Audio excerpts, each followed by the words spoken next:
Welcome, welcome, welcome, Moon. How are you today? I'm well. How are you?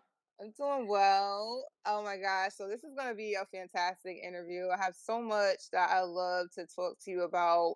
Like, your work, first of all, spans across literally like all formats, like web series, TV, films, docs, shorts. So, you're doing it as far as Black women going for it, creating their own and being consistent. All I see is consistency, and I love it with you. So, for this interview, I want to hear about you and just, to start us off, basically, I have a trivia question. I like to start off our interviews with trivia. New 2024 version of Do the Right Thing, EP'd by, Spike Lee. Or would you rather direct an Oprah biopic EP'd by no other than the Big O? I'm so happy you chose Do the Right Thing because that's like my favorite Spike Lee movie, and he's definitely one of my favorite filmmakers. He's up there like top three for me. Do the Right Thing.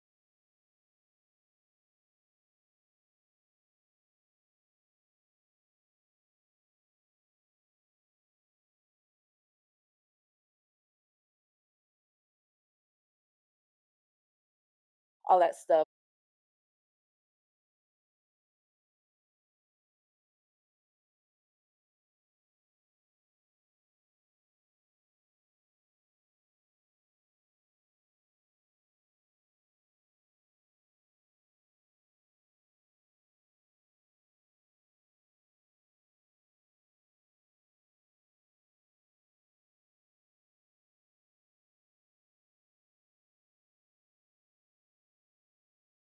But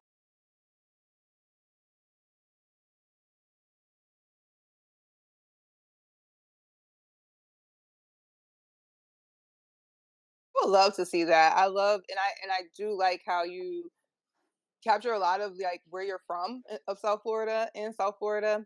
And I could see that with literally the culture down there. It'll be a shift, but it'll be very hot. I could tell, like, because the heat, right? That was a big theme, right, right? the So heat to put for it in South sure. Florida, I could see that literally visually. That would be dope too. So tell us more about who you are and tell us the first person who inspired you as a creative. As a director, well, Spike Lee and Steven Spielberg. I would say those are my top two favorite directors that I really channel. When it comes to creating, Steven Spielberg more so because he still has his inner youth and his inner Mm. child.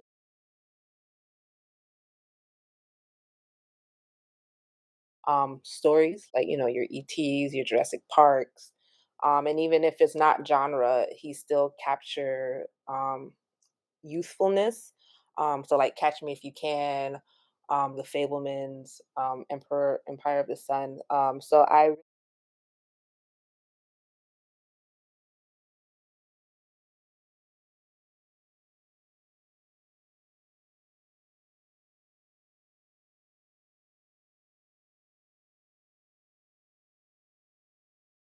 I love his um his imagination, and even though he's in his 70s, he's still tapping into that inner child. And then Mm. Spike Lee, because he's just a trailblazer, and he does his films and his stories his way, and they're gritty, they're grounded, which I try to be also with my stories, very raw and grounded, but yet still fantastical. So it's kind of like a merge between the Steven Spielberg's physicalness matched with Spike Lee's raw and gritty real lifeness Mm. of his story. Mm. In in my films. So they really do inspire me. They were two of my biggest inspirations before I even thought about filmmaking.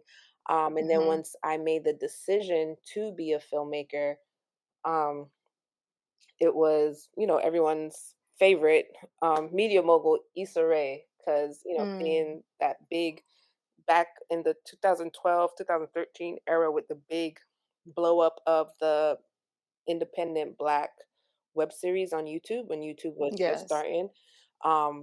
Awkward Black Girl was definitely an inspiration. And it went to Same. show like doesn't have to be perfect in the sense of it doesn't have to have the greatest video quality. And like I realized with Aqua Black Girl, I'm like, oh, it's the story. It has nothing to do Mm, with what camera she picked. It has nothing to do with the clothes that the characters are wearing or how the characters look. It had everything to do with the story.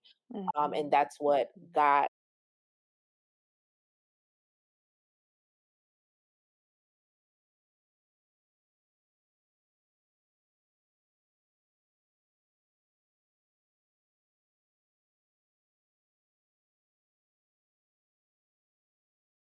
else will follow. Better cameras will follow, the better wardrobe will follow. But um Awkward Black Girl made me realize like, oh, focus on your story first and everything else will follow. Took, with Issa Rae from Issa Rae and just kind of applied it to my own things. I love that. So much of that resonates, and I love what you said about uh with Steven Spielberg and the whimsicalness like spirit because a lot of work as a creative is being creative is using that imagination. If you lose that sense of the it's like how do you continue to explore, because life be life out Right. here, like you have to still be able to tap in, like you said, to that inner childness. And I know as far as directing, it is having that groundedness, so it's great that you pointed that out. I think that is great for other aspiring directors to know, that it doesn't stop and it's about also having fun. People just need to have fun. And Exactly. yeah, and with Spike, it's like having the intention. That's what I just got from that. Like just really being intentional and speaking from something that means something to you, Mhm. from what Right. so I love that you mentioned that. And then Issa, yes, I'm like literally that's the Issa that I fangirl over. No lie. I'm not even gonna I was like, oh yeah, I was fangirling with her like she was Beyonce with Uncle Black Girl, because like you said, it was just putting yourself out there. And I always say, look at who we see now. They all put themselves on for the most part, like her, Mhm. like Lena, you know, Justin Simeon. Like I think about that Mhm. whole era, and it was like, yeah, they just put out there again. They did remakes. I always say Insecure is almost like an extension of Awkward Black Girl. Right. So it's like she literally put herself on with the story, and that is a key point that I love that you mentioned. Um, okay, awesome. So let us know, like, what is Filled with Magic Productions? So Filled with Magic Productions is my production company where we um develop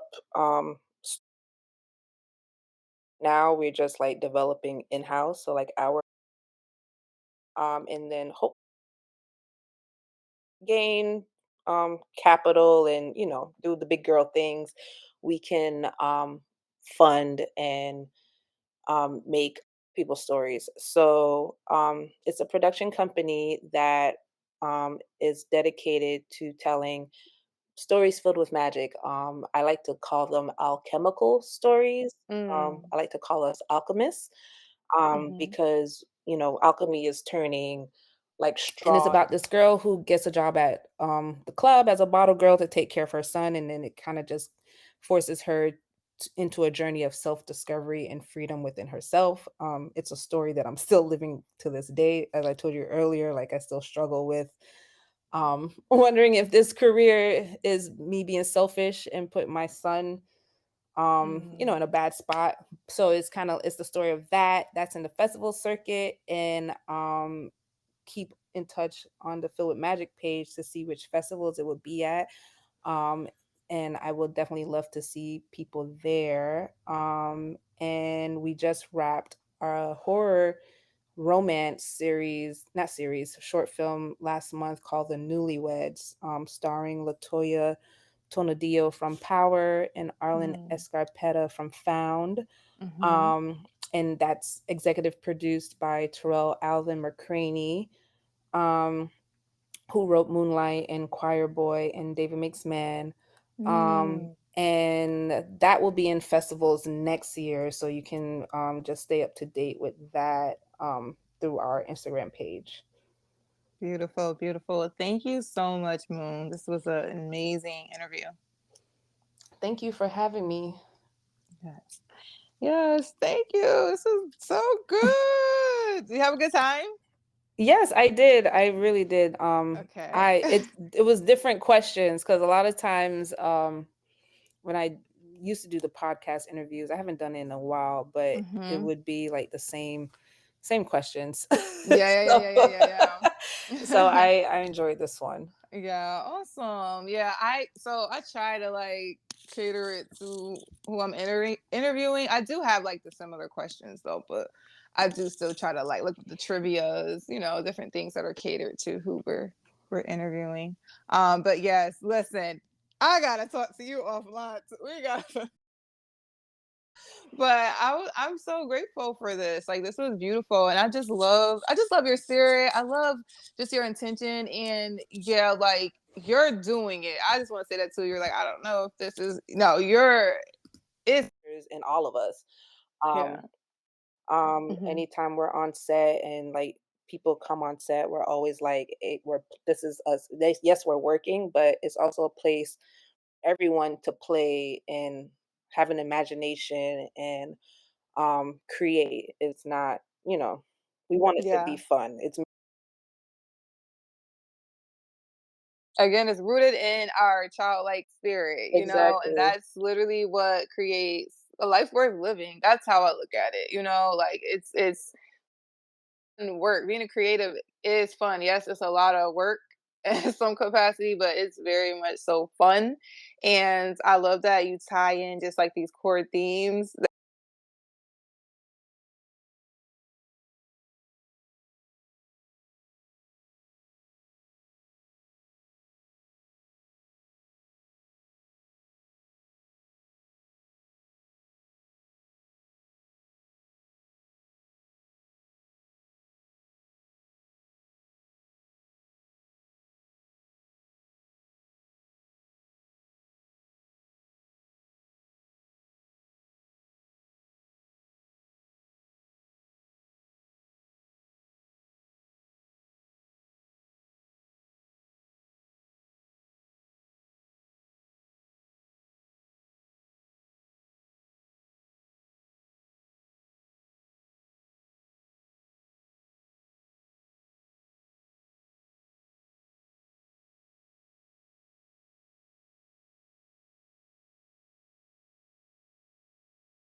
in supernatural world, witches and vampires, like, you're not even supposed to they don't even fuck with each other like that.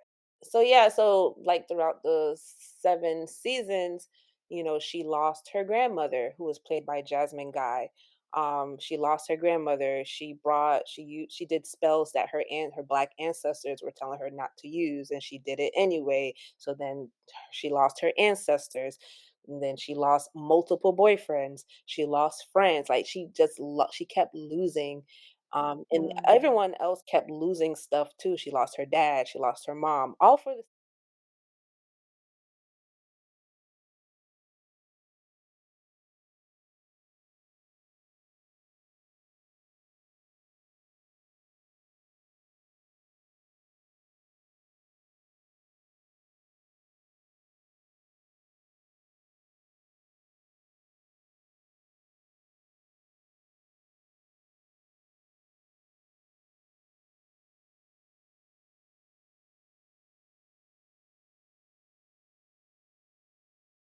I took it so personal. I was, like, pacing around the room, talking to my friends. I'm like, because we don't really Mm. get to see black witches also. Like, I grew up watching Charmed, and then I used to watch Charm too. Sabrina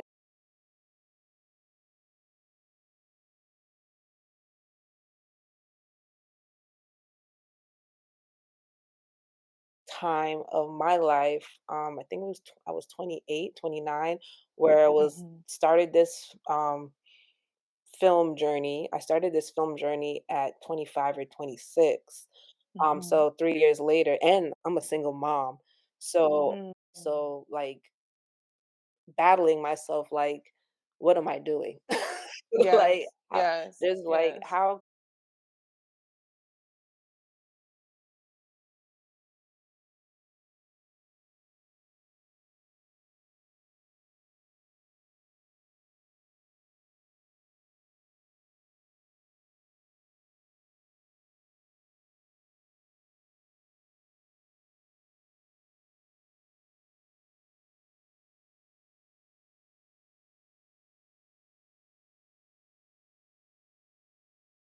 and then yeah, so I just used all that to write Juju, and, as I was writing it, the 3 characters, I split myself up into those 3 characters.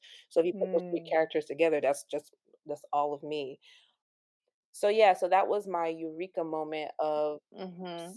realizing, like, "Oh, this is my way of telling stories," but I just didn't want it to be like this cool, fantastical. I didn't want the genre of it and the world of it to be the core of it. And I just had to make Okay. sure that the story and that the human experience was still in it. I love it because like that's what makes a story real though or and connected to the audience. Like you need that human element. And again, you just so it's like you're dropping keys within your story.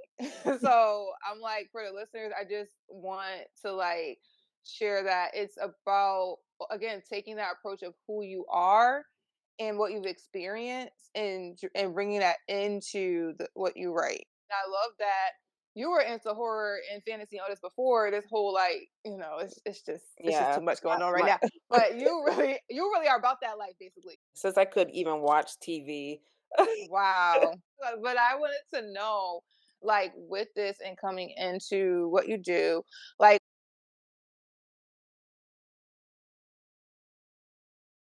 one on just your artistry, what it takes to maintain that artistry, right? And then one on your wellness. Tunnel vision.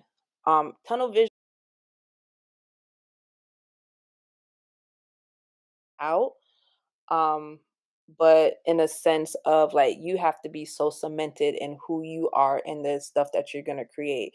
You can't look at anyone else's art and copy or try to emulate. Like you really have to be you just have to grind it out and figure out what your style is, and yeah, and just be cemented in how you want to tell your stories in the way that you want to tell it, who your audience is, who you're telling it for.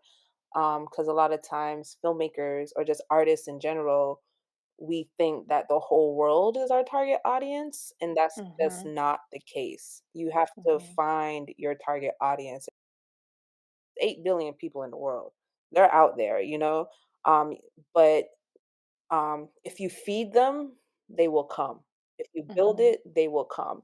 And you just Mhm. have to focus on you and that consistency. Because once you're consistent, then you'll figure out your style. I was telling some of my mentees when I did my short film for my feature, um, that was the eureka moment where I'm like, oh shoot, I think I finally found my style, and Mm. like that came 2015. I'm finally like, oh snap, this is my style. Like, cause you can see it. Mhm. You can't see your Mhm. style if you make two films. You don't know Mhm. your Mhm. style if you only made one film. Like Mhm. it's not it's it's not instant. It's a gradual thing. You have to fill it out for yourself because you get there's so much inspiration from so many places, and you just have to apply them where you see fit until you start getting comfortable in doing whatever it is that you just want to do unapologetically without any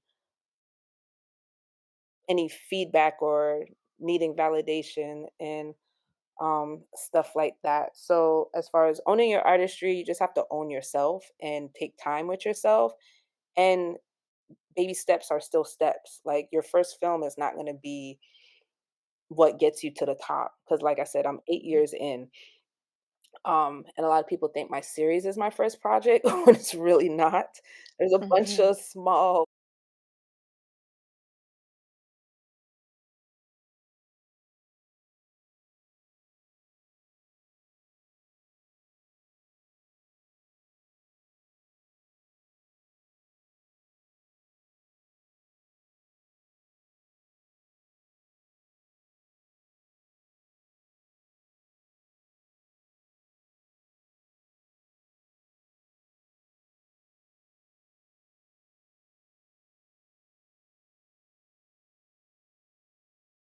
Till you find your thing, find your niche, and find the way you want to, like I said, tell your story and execute your idea.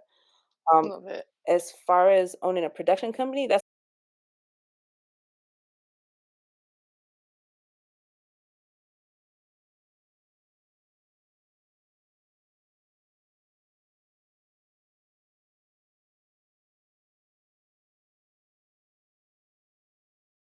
saying, Mhm. "Hey, I got this Mhm. production company," is literally, that's the business aspect of it.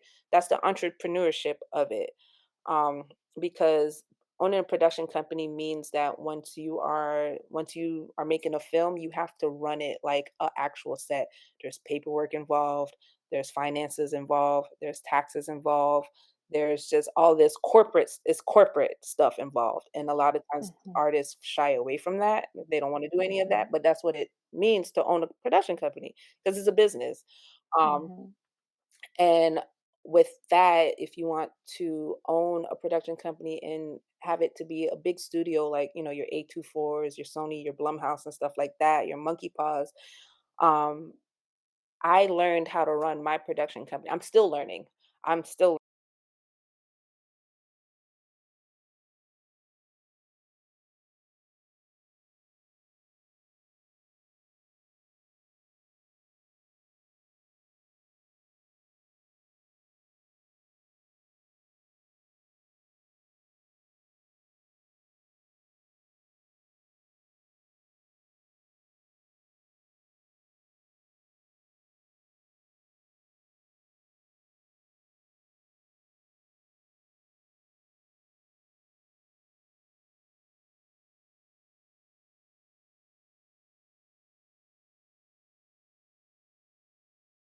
and just all these Mhm. other gigs that I've been getting in the industry Mhm. gigs. And what I do is like with 1619 project, I completely listened to everything my showrunner was saying.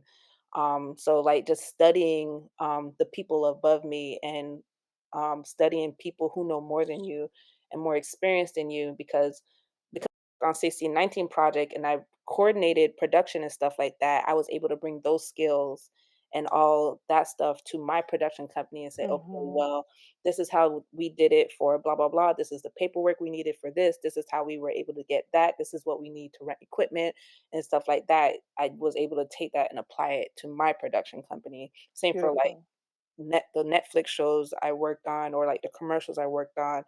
Um, this- into the field and just get that information and be be with people who know more than you. Yeah. That's really what it is. You can't be the smartest in the room when you're coming up. You have to it's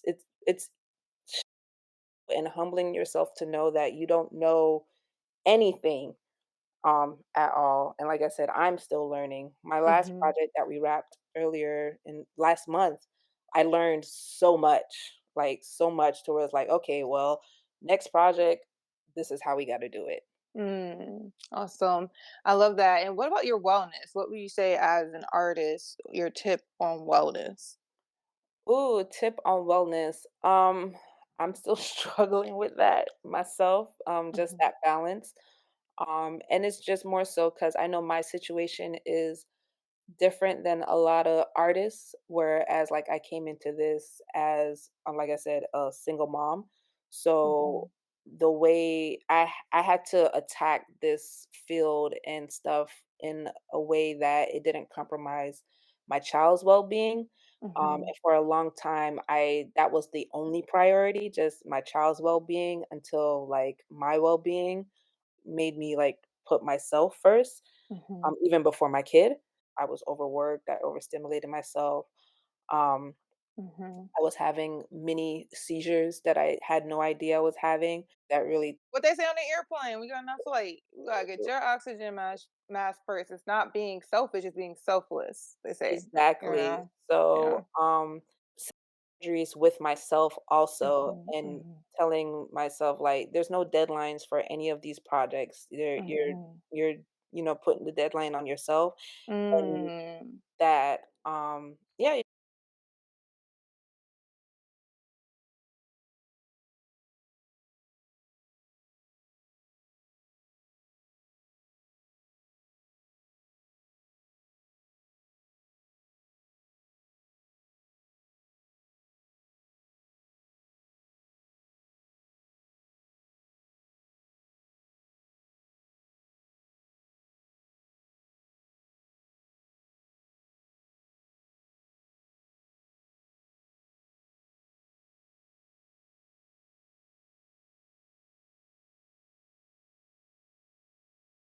thought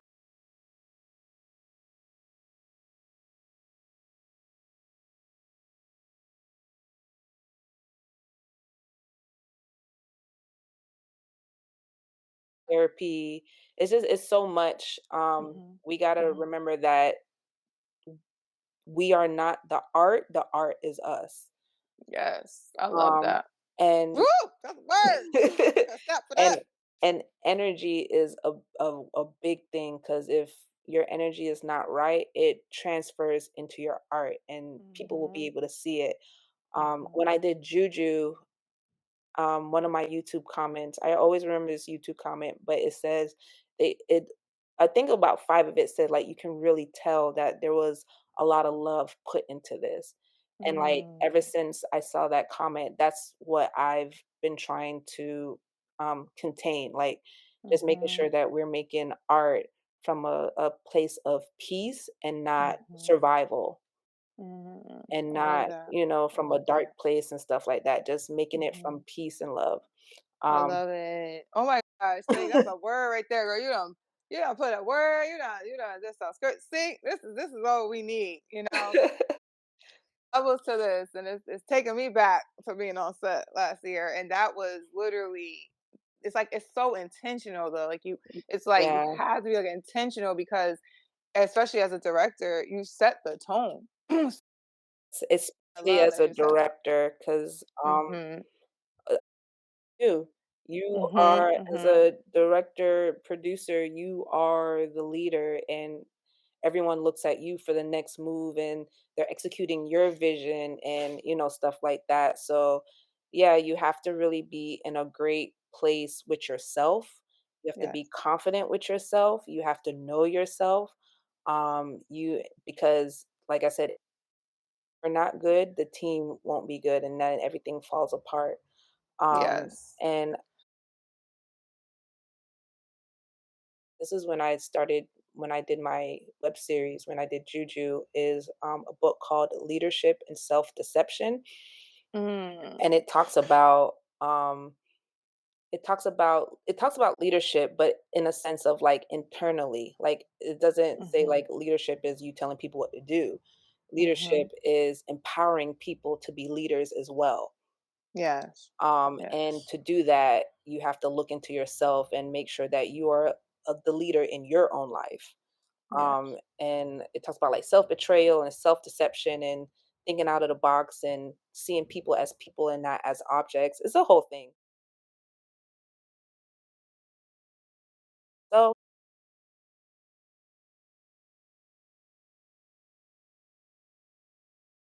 That's it. That's literally it, and I love it. I'm just like, the part we are the art is us. That's what I'm taking away. yeah, I no, want everybody to take away that because that right there kind of just ties it all together as it pertains to the wellness, and I can resonate with so much of that. We could have so much more to say on this, but being well, it sets the tone. That is literally my philosophy. But awesome. So I have like two more questions for you. I want to know because this is like a really hot topic, and I know you speak on this, you do workshops on this, like the funding of our projects. Like, what would you say is like your tips on funding your project, like crowdfunding? that is the number one question I get. Like nobody's business is crowdfunding, and I get it because I've to this date I've had, and this shocks myself because I literally just counted them up like last week, 7 successful crowdfunding campaigns, and I'm just like, wow, that's crazy. Wow, that's remarkable. You gotta listen, cupping it up for that. I'm gonna clap. That's I get that question a lot, and it's such a weighted question because the tip there's like not one tip. yeah, yeah, yeah, yeah, It's yeah. like a collection of tips, and I really want to get more Black filmmakers to be able to get their funding through crowdfunding because the money is there. That's the thing. Mhm, The money is mhm, there. It's mhm, the money is there like nobody's business. And I will say mhm, um the number one tip that I tell people is scared money don't make no money. You cannot this mm, goes back into checking yourself before you wreck mhm, yourself and doing the inner mhm, work because mhm, I realize a lot of us, especially Black folks, we are afraid to ask for money because of mhm, pride and upbringing and just our mhm, history as Black people.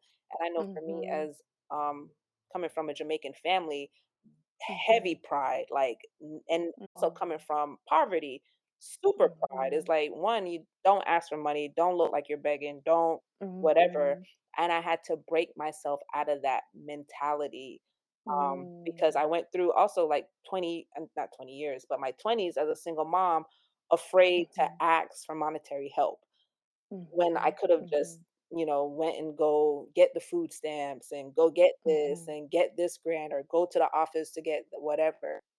Yeah. But now at 34, I'm in a space where like if anybody asks me if I need money, yes, Mhm, I do mhm, actually. mhm. I receive. I receive. That's what it is. I Like, yes, I actually receive. do need money. Like, yes, thank you. I need this Yep. much. You gonna give it to me? Okay, well, here's the bank Mhm. info. So I had to read a lot of books about the psychology of money and like our Mm. relationship to money. And one of a Can good you name book, one of them for us so um, we can put that out there? You Are a 'Cause that Badass at Making Money. That was my first book where it talked about your relationship with money and the energy and how money is Mhm, energy also, just like mhm, how art mhm, is energy, it's all energy. Um, so once I like started to break myself out the shell of like, oh my God, I'm gonna put out this Kickstarter to ask for 20,000 bucks. Once I started to mhm, just get a little bit more comfortable campaigning and asking for it, the just like, "Well, here y'all go, another Kickstarter," and it's not Mhm. necessarily for, like, the same people who donated it to before, it's for even a Mhm. new audience. Whatever new audience Mm. brought and, whatever new audience that Juju brought and whatever, studios that Juju brought, because Juju, Mhm. studios started reaching out to me, and I started to do TV pitches, because I got a manager Mhm. and all that other stuff, so now till this day, I'm emailing whoever I spoke to at Sony or Blumhouse or whatever, like, "Hey, y'all, I know because they, just because you may not get a green light doesn't mean that they don't like you and they keep in contact Mhm. with you."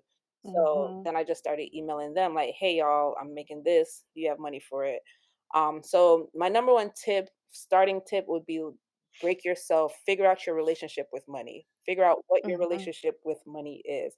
Not so much as like, "Oh, I have to go clock into a 9 to 5 and go make the money." Like that Mhm. hustling part of it, like, "Oh, I gotta go sell this or go work 3 jobs." No, I'm not talking about that. I'm talking about your relationship with putting yourself out there asking for money to fund a thing. Like, literally Mm. asking for money, not working for it, Mhm. asking for it. Mhm. Um, Mhm. be my number 1 tip with that, and like I said, there's so much that goes into, crowdfunding. It's the marketing side of it, like finding your target audience again.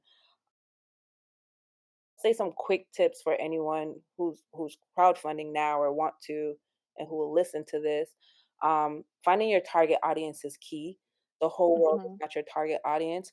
Your family is not your target audience. Do not Mhm. on friends and close friends and family, because yes, they probably will do $10 here and there, but 9 times out of 10 they don't even understand what it is you're doing. Yeah. Fine. That's completely fine. That's no fault to them, but find your target audience.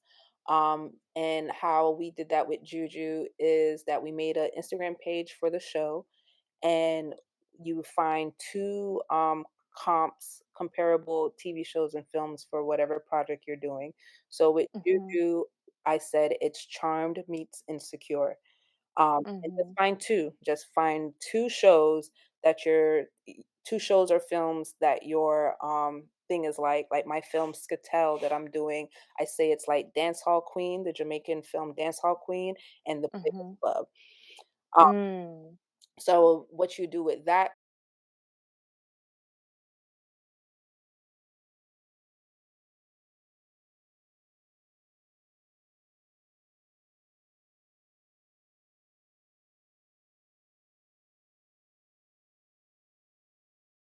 is visible, so people, so like as soon as they read your bio, they're like, "Oh, 2 shows that I like," and they might be a good mix. So with Juju, it was Charmed meets Insecure. What I did was I searched up hashtag Charmed on Instagram Mhm. and go to like any one of those fan stuff or whatever, and like if they have 500 likes, I click the likes and it shows you all the people who liked it, and you follow them. You just start following Mm. them, because if they like Mm. Charmed, they'll like this. um and Mm. then same for Insecure. You go hashtag Insecure, go to all the people who like Insecure content on Instagram and follow them. And then when they see your page, they'll see Charm meets Insecure, then you'll get that follow. So once you start Mm. building up your social media with your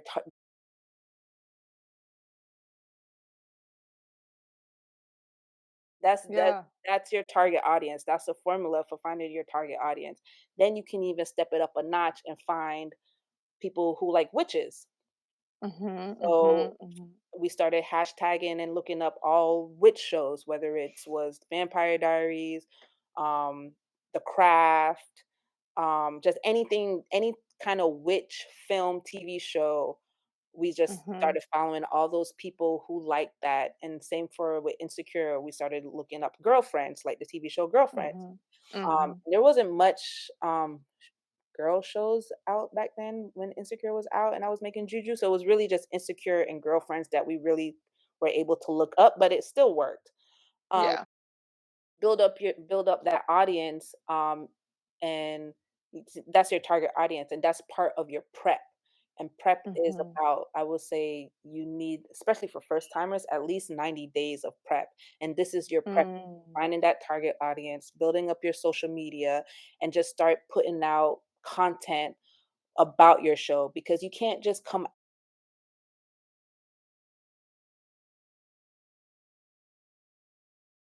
all right,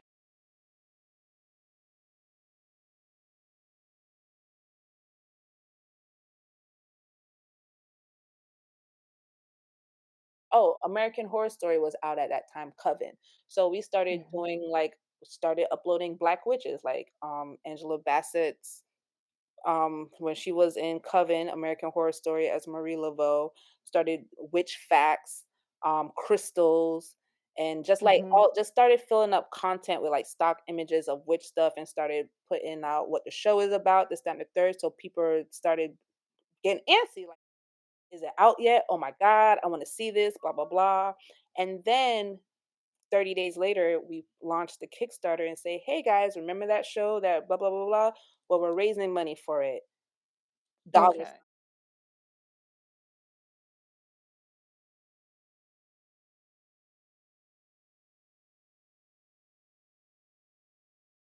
Third thing I would say is direct outreach.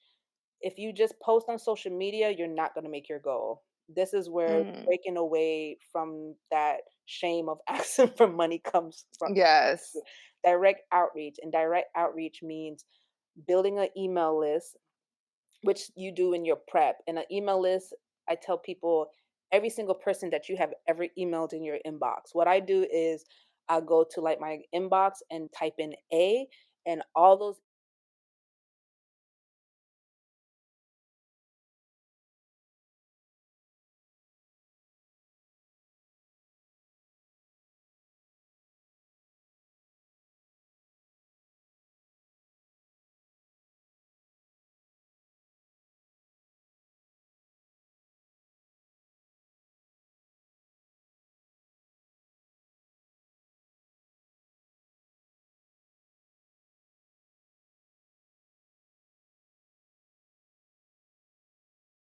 to kind of hear from you, and hear from you and that you're doing something. It's not like you're asking Mhm. for a Mhm. donation for like bull crap. Is like, they're like, they'll be like, oh snap, I haven't heard from this person in a while. Oh wow, you're doing this thing. It's brave. When you're making a project and you're an artist and you're putting yourself out there, people see that as an act of bravery, and Yes. they reward that. So even if it's $10, $5, it doesn't matter. It's still money coming in. Mhm. And Mhm. 20% of your, the conversion rate for your, for direct outreach is 5%, whereas on social media it's 1%. So that's why Mm. direct outreach is so like, like top. That's how you're going to get your fund. Texting Okay. people, texting everyone in your contact list, and then those people that you followed on your Instagram page, DMing them. And like, Mhm. I tell people all the time, like maybe 20% of them will not say anything. The other 80 will.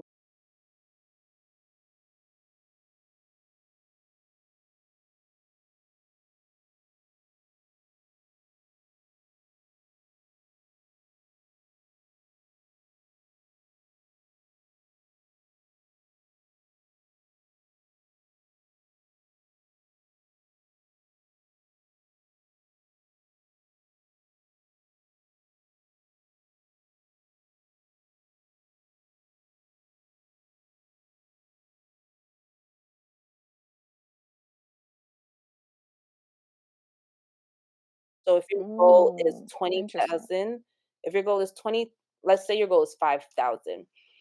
It looks better if 100 people donated to make the 5,000 versus 20 people donating to make the 5,000, Okay. because it's clicks and it's actual bodies clicking it. So it's traffic, it's website traffic. So Yes. if 100 Yeah. people are donating like $50 each versus 20 people donating like whatever that amount is, 100, more than 100 each, that, like, but now you just got 20 people waiting for your Yeah. and you don't want that. For Juju, we Yeah. had 561 people donate to make 20,000. Mm. And then for my last project, we had like 100 people donate to make 10,000. But also, I'm Mm. also higher in my career with a network. When I was starting off, I was like, fresh on the scene, and it was just like Mhm. 25 bucks here, $5 here, but it still got us our 22,000 bucks. Thank you so much for this because you dropped like you gave some real what do they call them? The cheat codes. You Yes. gave the cheat codes, Those and when that it would be came the to it, top. There's so much yes. more after that.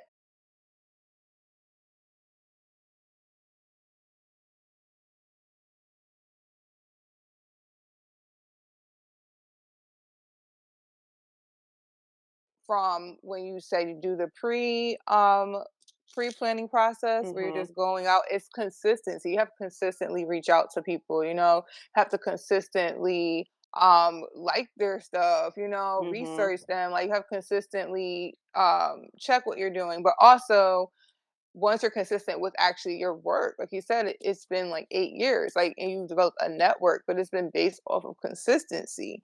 So it's like, it's literally building a tribe. That's Yeah. literally what it sounds like. Like you're really cultivating a tribe, like that's beautiful to me. Exactly. Um, It's about yeah. service. You have to Yes. serve these people. Yes. Being an artist and art is service. And I don't think a lot of Mm. people realize that because I've come across filmmakers who like the crowdfunding thing is a lick to them. Mhm. Like they Mhm. and like, okay, Mhm. you got this 20,000. Oh, that's I can just make money like that. Like, no, like I I just made money from Juju this year, and I made it in 2019. Mm. So, like, Wow. then looking for a profit from it because Mhm. the money will Mhm. come whether it comes in the next 10 years or whatever. I wasn't looking for that. It was just about serving Yes. my target audience, and, like, when you can complete a project too, it's all about completion too. Mhm. If you don't have a project, if you don't have a track record of completing things, again, it's energy, then you're not gonna get what you want. Yeah. You have to show that okay, you'll get this money and then you'll complete the project and that these people will see it. And then for your next project, you'll feel more comfortable doing another Kickstarter because you've already given your people, your target audience, something worthwhile. Awesome. Well, I just want to say thank you. I have one more question though for you. So I have what we call like our Rise, Shine, and Thrive song. What's your Rise, Shine, and Thrive song? Ooh, Rise, Shine, and Thrive song. Beyonce's Formation. And that's like me talking to me. It's like I me love it. talking to me, like, all right, girl, let's get it together. I don't like to put out a false image of like, yeah, I work and I write every day and I work on my stuff every day because I don't. I really don't. Mhm. I don't. I Mhm. This is where the wellness part come up. So like every Mhm. morning it's a daily effort of like, all right, girl, like let's time to clock in, let's do it, let's get it. And yeah, and information is what helps me put me in that mindset. I love it. Yes, that and it goes hand in hand what you said with like the focus. I feel like formation is like a song of all right, get focused. Like you Yeah. got so, all right, I love it. Thank you so much. Again, what comes to me is intention, like pure intention and love for what you do, and also just honoring who you are in it, and Yeah. seeing in service, like you said, serving others based on what you see and making it come to life in your artistry. So, thank you so much for all what you're doing, all the work you're doing, all the youth. But, like, I know a lot of Black women will look to you like I'm looking to you now. This is like, motivating me, and too. But I Aw. know a lot of the Black women rare mavens, I will say, who are in film, like this will really resonate well with them and knowing that it's possible, no matter what you think you're going through. Um, and what you're going through, your story is what will be your artistry. I just want you to let our listeners know how they can keep up with you, what you have coming up, what we need to come check out. You can follow me on Instagram at Moon Lee Ferguson. You can follow the Fill with Magic Instagram at FWM Productions, and that's where we have like all our updates for all of our projects. My short film is in the festival circuit, Skettel.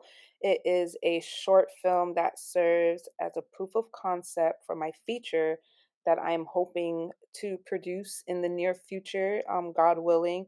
And it's about this girl who gets a job at the club as a bottle girl to